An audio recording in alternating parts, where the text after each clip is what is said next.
성도 여러분 안녕하십니까? 12월 한 달 동안 이 화요 예배의 말씀을 책임 맡은 박대원 목사입니다. 옛날 어르신들이 이런 말을 하셨습니다. 난리도 보통 난리가 아닌데 6.25 난리보다 더하다고. 아무래도 전 국민이 백신 접종을 하고 그리고 PCR 검사까지 맡아야 아마 이 코로나19가 진정되지 않을까 생각이 듭니다. 성도 여러분, 오늘 하루 수고 많이 하셨습니다. 하나님의 은혜가 함께 하시고 또 계속되는 이 어려운 상황 가운데서도 우리 모든 가정들을 지켜주시고 일터를 지켜주시기를 간절히 소원합니다. 제가 목회를 하면서 늘 화요일, 금요일, 안식일 이 말씀을 전하게 되는데 일정한 시간이 지나면 교우님들도 또 저도 뭔가 좀 이렇게 특별하거나 또 새롭거나 이런 방식을 통해서 말씀을 전하고 또 나누는 이런 마음을 좀 가질 때가 종종 있습니다. 그래서 저는 목회를 하면서 어떤 때에는 문학과 관련된 성경의 기별, 어떤 때에는 영화와 관련된 성경의 기별, 어떤 때에는 음악과 관련된 성경의 기별, 그리고 어떤 때에는 아주 훌륭한 화가들이 그린 성화의 그림을 통해서 이 하나님의 기별을 이렇게 전하는 그런 일을 해보곤 했었습니다. 그래서 저는 이번 12월 한 달 동안 그 4번의 시간에 걸쳐서 이 성화와 관련된 성경의 말씀을 함께 나누고자 합니다. 오늘 2번째 시간입니다. 부르심에 대한 말씀입니다.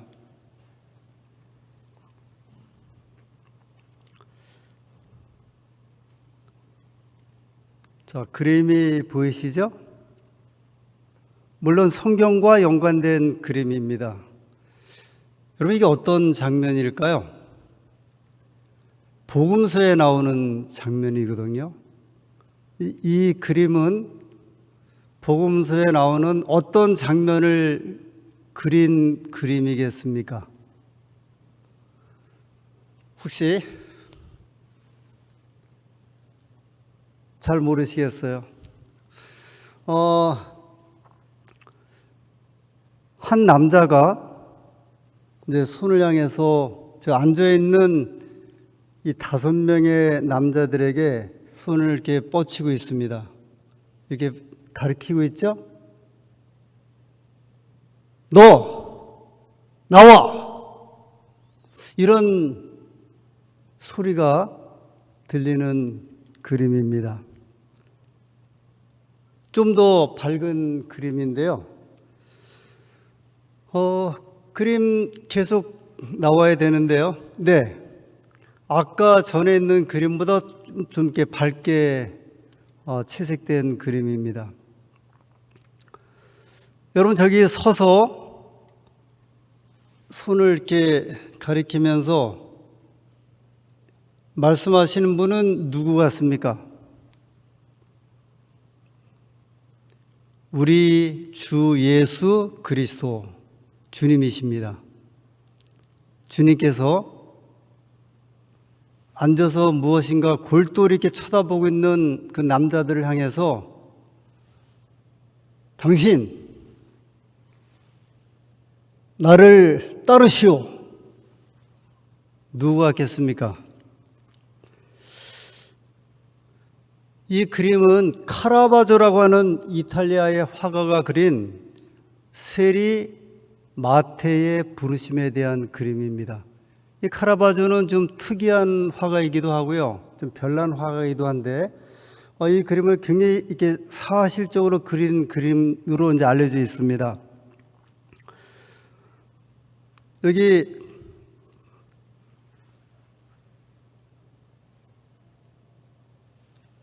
맨 오른쪽에 남자 예수님이십니다. 굉장히 젊은 그림이죠.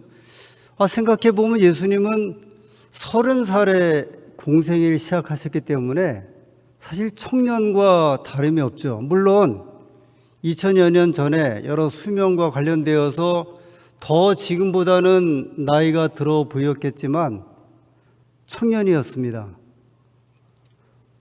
대개 그 성화에 소개되는 예수님의 그림들은 이게 좀 얼굴이 원만하고 좀 나이가 좀 들어있고 굉장히 이렇게 자비롭고 인자한 모습인데, 여러분 여기 이 카라바조가 그린 이 그림의 예수님은 대단히 강렬한 한 남자의 모습입니다. 아주 결연한 의지를 가지고 앉아있는 한 사람을 이렇게 지목하는 그런 모습이죠. 그 앞에 이렇게 보이는 뒷 모습을 보이는 사람은 베드로라고 또 생각을 합니다. 베드로와 예수님이 세리 마태가 있는 장소에 오셔서 마태를 이렇게 부르는 장면입니다. 좀 더 가깝게 보여진 그림입니다. 아주 잘 생기셨고 아주 강렬한 인상의 예수님이십니다.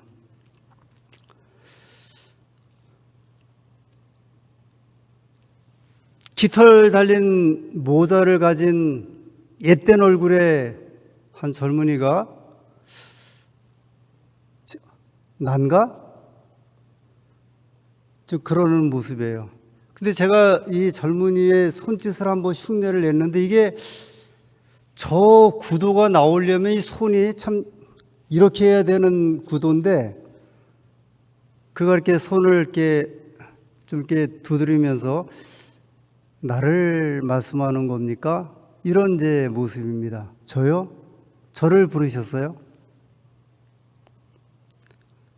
그 옆에 있는 나이가 좀 먹은 베레모를 쓴 한 남성이 이제 손을 가리켜서 이렇게 하고 있습니다. 여러분, 이 남자는 이 손가락을 자기를 향하고 있는 겁니까? 아니면 또 누군가를 가리키고 있는 겁니까? 예, 이것도 제가 한번 이렇게 좀 봤는데 이게 좀 자기인지 아니면 또 다른 사람인지, 이 작가의 복선이 깔려 있는 것 같아요. 화가가 방금 전에 머리에 깃털 달린 옅된 그 젊은이가 자기의 이렇게 옷깃을 치면서 저 말입니까? 그 다음에 또 다른 한 인물은 자기를 가리키는 것 같기도 하고 아니면 또 다른 사람을 가리키는 그런 제스처입니다. 예, 좀 더 자세하게 보면 누구를 가리키는 것 같아요? 그 옆에 안경 쓴 서 있는 남자인지 아니면 앉아 있는 남자인지, 이 그림을 통해서 화가는 말을 안 했습니다. 예수님께서 이렇게 지목한 이 사람이 옅된 깃털 달린 모자를 쓰고 있는 옅된 젊은이인지 아니면 지금 손가락을 이렇게 표시하고 있는 이 사람인지 아니면 이 사람이 표시하고 있는 옆에 안경 쓴 이 성화에 안경 쓴 사람은 거의 드물게 나오거든요. 일종의 좀 지식층이라고 생각을 하는데 세리 가운데서도 좀 지식층, 그 사람을 가리키는 것인지 본인인지 애매합니다. 많은 분들은 이렇게 추측을 합니다. 아마 앉아서 돈을 세고 있는 이 젊은이인 것 같다. 한 경영학 책에 보면은 이 카라바조의 이 젊은이가 막 돈 세는 그림을 가지고 이 경영학 교재가 하나 나온 게 있는 걸 보아서는 아마 이 젊은이라고 그렇게 추측을 하는 것 같습니다. 지금 예수님께서 아주 강력한 손짓으로 지목함에도 불구하고 이 젊은이는 이 돈을 세는데 아주 전념하는 그런 모습이죠. 여러분, 여기 손을 잘 보시면 이 두 손이 이 젊은이의 손이 아니에요. 한 손은 그 옆에 있는 남자의 손이고요. 이 오른손은 이 젊은이의 손이면서 이 젊은이의 왼손은 잘 보시면은 이 돈주머니를 이렇게 붙잡고 있습니다. 안쪽으로. 그래서 많은 분들이 추측하기를 아마 마태는 이 사람이지 않을까 생각을 합니다. 마태복음 9장 9절에 예수께서 그곳을 떠나 지나가시다가 마태라 하는 사람이 세간에 앉아 있는 것을 보시고 이르시되 나를 따르라 하시니 일어나 따르니라. 이 즉각적 부르심에 아주 즉각적으로 순종하는 이 마태의 모습이 나옵니다. 지금 이 카라바조라고 하는 화가가 그린 그림을 보면 그 분위기가 이렇게 좀 어두운 분위기예요. 이렇게 음침한 어떤 그 장소에서 이 돈을 가지고 신경 쓰고 있는 이 세리들을 그리면서 그 가운데 이 화가는 한 젊은이에게 관심을 기울였고 말씀하시기를 일어나 나를 따르라 하셨고요. 마태복음 9장 9절에는 일어나 따르니라 이렇게 말씀을 합니다. 그 마태는 어떤 삶을 살았을까? 첫 번째, 마태복음 9장 10절부터 보면 회심 잔치를 엽니다. 많은 세리와 죄인들이 와서 예수와 그 제자들과 함께 앉았더니, 여러분 이게 많은 세리라고 하는 말씀에 주목해 보시기 바랍니다. 이 복음서에 보면 많은 세리와 죄인은 거의 이제 동급어입니다. 그러니까 이 말은 어떤 의미가 있냐면 세리들은 죄인이다 그런 이제 의미가 이제 포함되어 있습니다. 다른 표현으로 하면 세리들은 도둑놈들이다. 이런 표현이 이제 성경에 포함되어 있는데 마태가 예수님으로부터 부름을 받고 그가 즉시로 공중 전도이자 개인 신앙 집회를 열게 되죠. 그때 그는 부를 사람들이 누구밖에 없었냐면 많은 세리들과 죄인들이었습니다. 그리고 이렇게 공부했을 것 같아요. 여러분 이제 저는 저 세무서 떠납니다. 예수님 발견하고 예수님 사역에 동참하기로 했습니다. 그러니 여러분 저는 이제 예전의 사람이 아닙니다. 죄를 회개하고 잘못된 거 다 용서를 받고 예수님을 따르기로 했습니다. 그러니 혹시 여러분들도 저와 같은 마음을 가지고 계신다고 하면 저와 함께 이 사역에 동참해 주시길 바랍니다.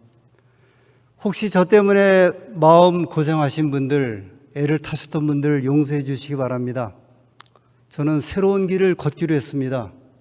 부디 여러분들도 이 길에 함께 하시기를 소원합니다. 근데 여러분, 누가복음 19장 1절에 보면 세리장 삭개오가 뽕나무 위에 올라갔다가 예수님께로부터 내려오라는 말씀을 듣고 예수님을 영접하고 회개하고 그가 새로운 길을 걸어가는 사건이 있지 않습니까? 여기 누가복음 19장에 나오는 세리장 이 삭개오는 예루살렘에서 가까운 여리고라고 하는 그 동네 사람이었고요. 마태는 저 북쪽 갈릴리 끝에 있는 가버나움 마을의 그 세리였습니다. 같은 지역은 아니었던 것 같아요. 좀 먼 지역이었는데요. 세리 마태의 회개 이후에 이 일이 벌어졌는지 아니면 그 소식을 듣고 그랬는지 모르지만 마태가 회심한 이후에 큰 잔치를 베풀었을 적에 많은 세리들이 왔었고 모르겠습니다. 저는 그 세리 가운데 하나의 세리가 되었으면 좋겠는데 아무튼 세리 마태의 회심은 성경에 삭개오의 회심으로 이어지는 모습을 보게 되고 그가 이제 토색한 것, 훔치고 빼앗은 것들을 4배나 갚아주겠다는 진심 어린 고백을 하면서 또 다른 회심한 마태의 모습이 세리장 삭개오를 통하여 벌어지는 장면을 보게 됩니다. 여러분, 복음이라고 하는 것은 그렇지 않습니까? 구원의 기별이라고 하는 것은 나 혼자만의 구원의 기별이 아니라 내가 받은 구원의 기별을 통하여 내 기별을 듣기를 소원하는 분들에게 그 기별을 통해서 구원함을 받게 하는 것, 그것이 구원의 기별 아니겠습니까? 그것이 생활 전도가 될 수 있고요, 마음의 전도가 될 수 있고 열심히 복음을 전하는 기별이 되는데, 마태가 회심한 이후에 그는 회개하는 잔치를 벌였고 그 잔치를 통하여 구원의 길을 펼치게 되었습니다. 두 번째로 복음 사역에 힘을 쏟습니다. 아시는 대로 마태복음의 저자는 마태죠. 사복음서 가운데 가장 긴 장이 마태복음입니다. 28장. 마태가 예수님에 대해서 쓰고 싶은 글이 많았던 것 같아요. 예수님의 사랑과 희생과 구원의 이야기를 정말 쓰고 싶어서 다른 복음 기자들보다 더 예수님에 관한 이야기를 기록을 했습니다. 물론 마태복음은 유대인을 위한 기별입니다. 자기 동족, 자기 백성들이 오랜 그릇된 신앙에서 또 그릇된 생활에서 예수님을 발견하고 돌아오기를 소원하는 그 간절한 심정으로 이 말씀을 기록했다고 생각이 듭니다. 왕으로 오신 예수님을 소개했죠. 그래서 마태복음에 족보가 나오고 그 족보를 통해서 예수님을 소개를 합니다. 그리고 이 마태복음의 여러 특징 가운데 이 천국에 대한 말씀을 32번이나 합니다. 마가, 누가, 요한복음에는 천국이라는 말이 거의 안 나온다고 이야기를 해요. 유난히 마태복음에 천국이라는 말이 계속 등장을 합니다. 아마 이랬을 것 같아요. 마태는 자기 예전 생활을 아마 지옥같이 생각했을 것 같아요. 같은 동족을 막 압박하고 핍박하면서 돈을 뺏었던 것들, 그리고 부당하게 징수했던 것들, 압제했던 것들, 사실 그게 정상적인 생활이 아니지 않습니까? 그런데 예수님을 받아들이고 예수님의 천국 이야기를 들어보니까 정말 그 이야기야말로 사람 살리는 기별. 그래서 이 천국에 관한 이 말씀이 마태복음에 계속 등장을 합니다. 계속. 그는 천국을 사모했던 예수님의 제자였고 진실한 성도였습니다. 여러분과 저도 그런 사람들이지 않습니까? 우리가 이 땅에 살아가면서 천국을 사모하고 천국 백성처럼 살아가고 싶어서 예수님을 믿고 이 길에 서 있지 않습니까? 그 걸음을 굳게 하시는 주의 백성들이 되기를 간절히 소원합니다. 세 번째로, 이전의 삶을 살질 않았습니다. 아주 복음 사역에 진력했습니다. 여러분, 만약에 여기 마태가 예수님 12제자가 됐는데 회개가 되었으면, 재무가 되었으면 누가 재무 역할을 해야 합니까? 돈을 계속 만졌던 마태가 해야 되잖아요. 세리 마태가. 근데 그걸 누가 맡았어요? 유다가 맡지 않았습니까? 우리가 교회에서 재무를 뽑을 때에도 가급적이면 이 회계 행정에 밝고 일을 잘하시는 분을 뽑지 않습니까? 예수님이 12제자와 함께 생활하실 때도 분명히 예수님이 이야기를 하지 않아도 세리 마태가 예수님 제가 재무하겠습니다 할 만도 한데 마태는 그 일을 하지 않았습니다. 섣부른 이야기이긴 하지만 만약에 마태가 또다시 재무를 맡았으면, 잘못했으면 유다 될 뻔하지 않았습니까? 이 이야기는 마태는 이전 생활을 전혀 사모하지 않았던 것 같습니다. 이전 생활의 메인 사람이 아니었던 것 같습니다. 이전 생활처럼 살지 않았던 것이 분명합니다. 그래서 그는 받은 복음대로 오로지 천국에 대한 기별을 전하기를 소원했고 천국 백성으로 살아가기를 소원했기 때문에 그는 그 일에 진력했습니다. 마태는 많은 이들에게 영감을 제공했습니다. 유명한 세바스찬 바흐의 마태 순환곡 유명합니다.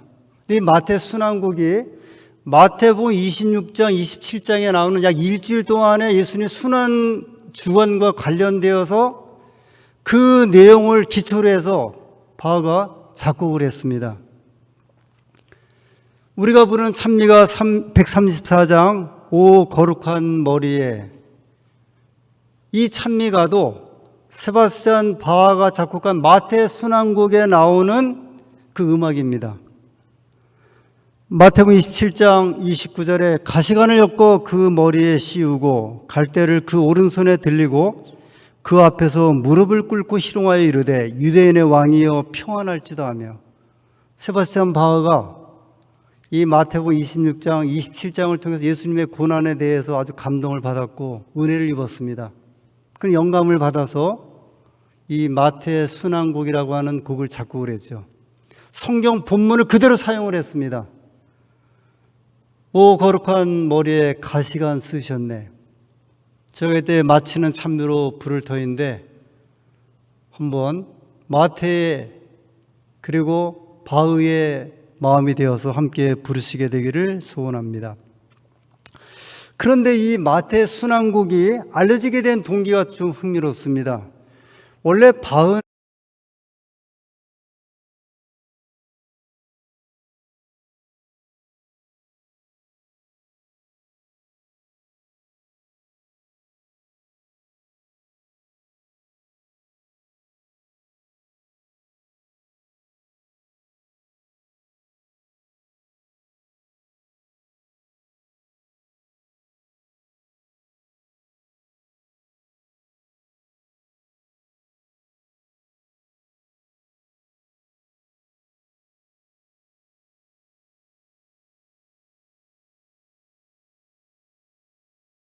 고요. 그 모든 걸 찾아서 알려지게 된 그 음악이 마태 순환곡이라고 하는 이 작품이었습니다. 17세기의 네덜란드 화가 핸드릭 테르 브류엔이 성 마태를 부르심이라고 하는 그림을 그렸습니다. 거의 마태 그림과 좀 비슷하죠. 등장한 인물들도 보면 좀 비슷하고요. 여기도 보면 손이 꽤 여러 개가 이렇게 난무합니다. 예수님의 손과 그 지적을 받은 사람들이 저요? 저는 아닐 텐데요. 이 사람인가 저 사람인가 하는, 그래서 카라바조의 그림하고 여기 그 브리엔의 그림의 특징을 보면 수많은 손들이 이렇게 이제 난무한다는 거죠. 이 부르심을 받았을 때, 소위 콜링을 받았을 때 그것을 서로가 이제 저 사람인가 이 사람인가 하는 이 머뭇거림, 이 주저함에 대한 이 어떤 장면들이 그 의미가 이 그림 속에 포함되어 있습니다. 1917년 10월입니다.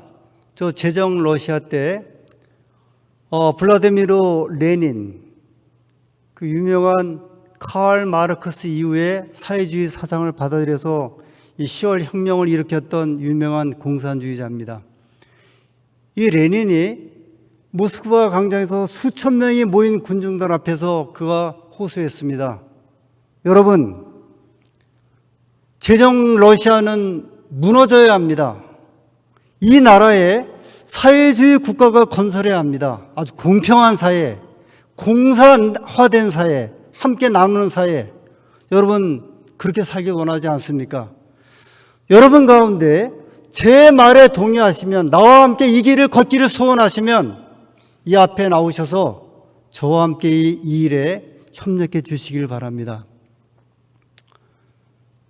레닌의 호소에 그날 그 앞에 17명의 총정이 앞으로 나왔습니다.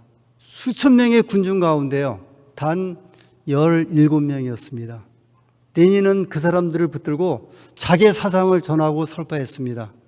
어느 날 17명이 170명, 그리고 1700명, 17,000명, 17만 명, 1,700만 명, 그리고 한때는 세계 인구의 절반이 레닌의 공산주의 사상과 이론에 함몰되어서 그 사상을 받아들였던 그런 때가 있었습니다. 나를 따르십시오, 나와 함께 하십시오는 한 사람의 소망이 전 세계 인구의 절반에 가까운 사람들을 이 사회주의 사상에 물들게 했습니다. 지금부터 2000년 전 갈릴리 바닷가에서 예수님께서 고기를 낚고 있는 어부들을 부르셨습니다. 처음에는 2명의 어부가 나를 따르라는 이 말씀에 내가 너희로 사람의 어부가 되리라. 사람 낚는 어부에서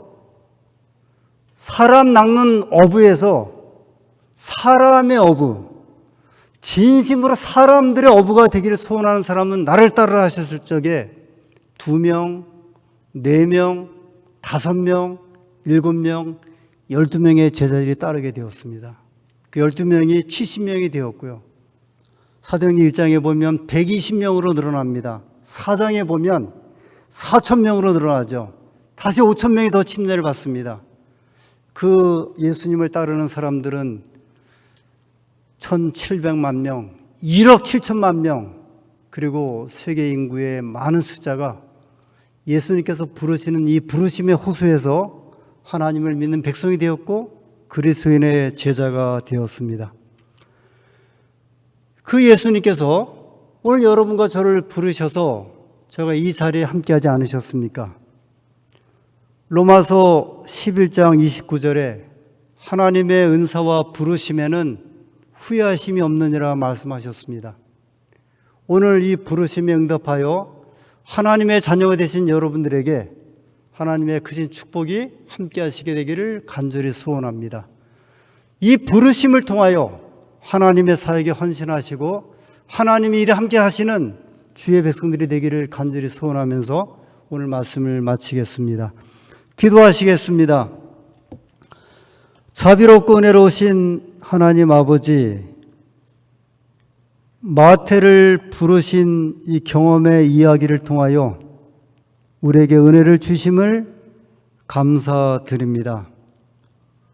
지옥 같은 생활, 환영받지 못했던 생활, 희망이 없었던 그 생활 가운데 마태는 부르심을 통하여 생명을 얻었습니다. 아버지, 오늘 이 마태를 부르셔서 다시 우리를 부르신 그 부르심에 우리가 서게 하여 주시니 감사드립니다. 이 부르심에 우리가 순종할 수 있도록 은혜와 능력을 주심을 감사드립니다. 자비하신 아버지 하나님, 하나님의 은혜가 이 사역의 길에, 이 동력의 길에, 이 교역의 길에, 그리고 함께 걷는 길에 우리 모두 동행하고 동참하는 주의 백성들에게 축복하여 주시옵소서. 예수님의 이름으로 간절히 기도드리옵나이다. 아멘.